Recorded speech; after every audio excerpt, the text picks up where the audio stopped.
दूसरा शब्द है फेडरेशन और तीसरा शब्द है को फेडरेशन। ये 3 शब्द हैं। यूनियन शब्द भारत के संविधान में इस्तेमाल किया गया है। जो फेडरेशन शब्द है वो इस्तेमाल किया गया यूएसए के संविधान में, कनाडा।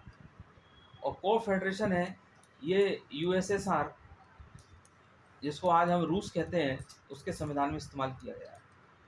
ये बातें आपको समझनी है। ये था हमारा आर्टिकल 1। अब आते हैं हम लोग आर्टिकल, क्या कह रहे हैं, ये को फेडरेशन। सोवियत संघ जो है, सोवियत संघ ने जब यूएसएसआर बनाया था तो बनाने के बाद वही बात कही थी कि कुछ आपसी समझौते के आधार पर हम जो है एक सोवियत संघ का निर्माण करेंगे और इसमें अलग होने के लिए वही सारी कंडीशंस होंगी कि ऐसी ऐसी स्थिति में ये अलग होगा, अलग नहीं होगा।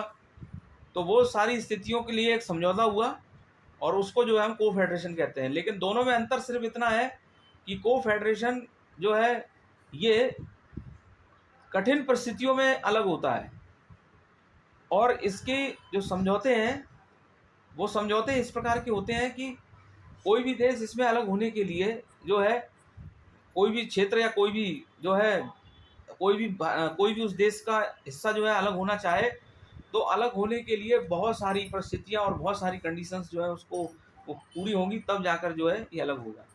फेडरेशंस जो है उसमें सीधी सीधी बातें होती हैं और ये को फेडरेशन जो है ये एक बड़ा रूप है, एक विस्तृत रूप है और इसका जो उदाहरण है वो यूएसएसआर है।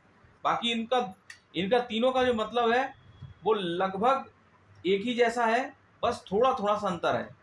यूनियन, फेडरेशन और को फेडरेशन। को फेडरेशन का मैंने अभी आपको मतलब बताया। इसका मतलब यह है कि वही चीज़ है, समझौता हुआ है पर समझौते में कुछ कंडीशंस अलग हैं जो फेडरेशन में है, बस इसके अलावा आपको कुछ नहीं समझना है इसमें। आगे बढ़े, ठीक है। अब आते हैं हम लोग आर्टिकल 2 में।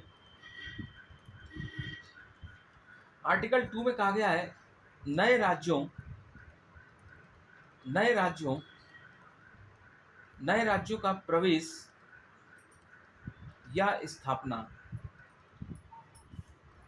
नए राज्यों का प्रवेश या स्थापना। अब इसमें आपको समझना, इसमें ये बात कही गई है आर्टिकल 2 में कि ऐसा कोई क्षेत्र जो भारत में नहीं है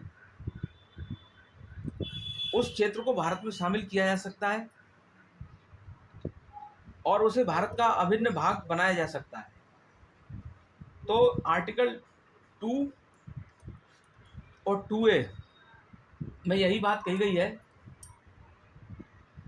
कि ऐसा कोई क्षेत्र जिसका भूभाग भारत में शामिल नहीं है उसे भारत में शामिल किया जा सकता है और भारत का अभिन्न हिस्सा बनाया जा सकता है। ये बात कही गई है आर्टिकल 2 में। इसका जो उदाहरण है आर्टिकल 2 का नए राज्यों का प्रवेश या स्थापना, वो है सिक्किम। सिक्किम के बारे में समझना आप कि सिक्किम पहले भारत का हिस्सा नहीं था। सिक्किम जो है एक राजतंत्र था